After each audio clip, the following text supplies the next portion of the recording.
from Antena 3, the main news TV station in our country. We are doing very good investigative jobs, journalistic, and you are talking about how you protect the exclusive story, not to be taken about by others.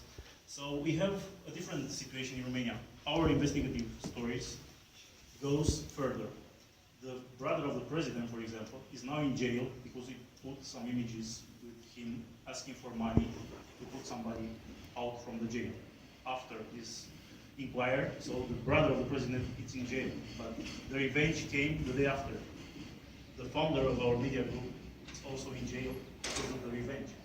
So the question is how you protect from this kind of aggression against media, against journalists, not only the, I don't know, the intellectual ownership.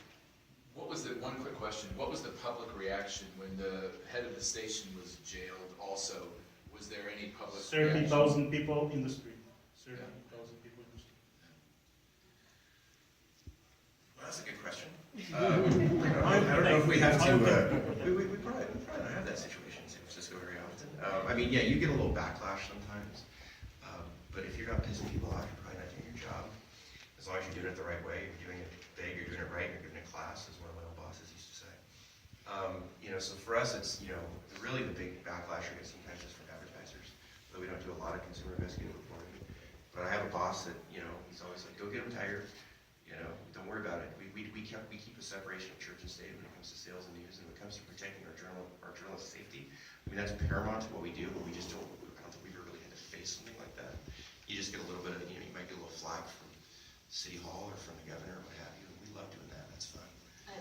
You know, Scott's done a couple of stories that have really angered police departments. I had a very, very unhappy police chief, and he was livid about the story, and I said, can I come meet with you?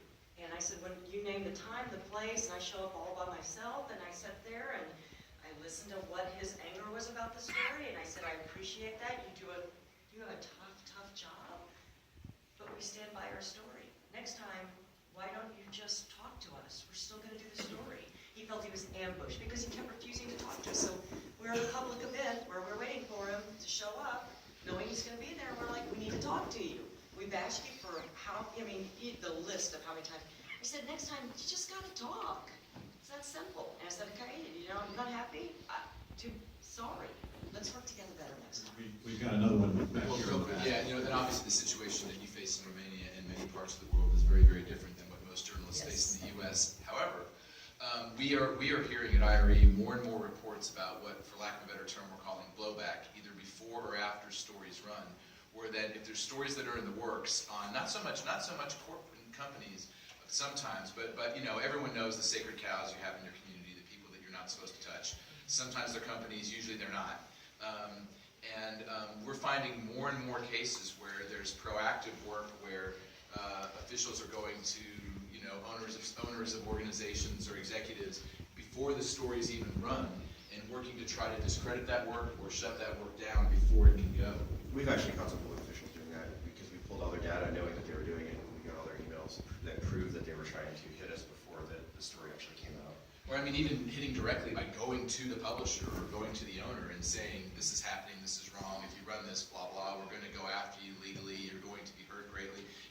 And this is happening more and more, and part of the problem is that as, you know, as the people that we cover know that our resources for fighting back are shrinking, they're getting bolder in all sorts of ways, right? In giving government documents and open records requests, in having lawyers trying to do those proactive strikes before the stories go. And it's a different situation, clearly. I mean, I'd rather be threatened than be jailed. But the climate is changing to some extent here, and I think that's largely because there's a perceived weakness in a lot of the media now, because we're not going to fight the way we fought because we don't have the money. Okay, question back there, Mike.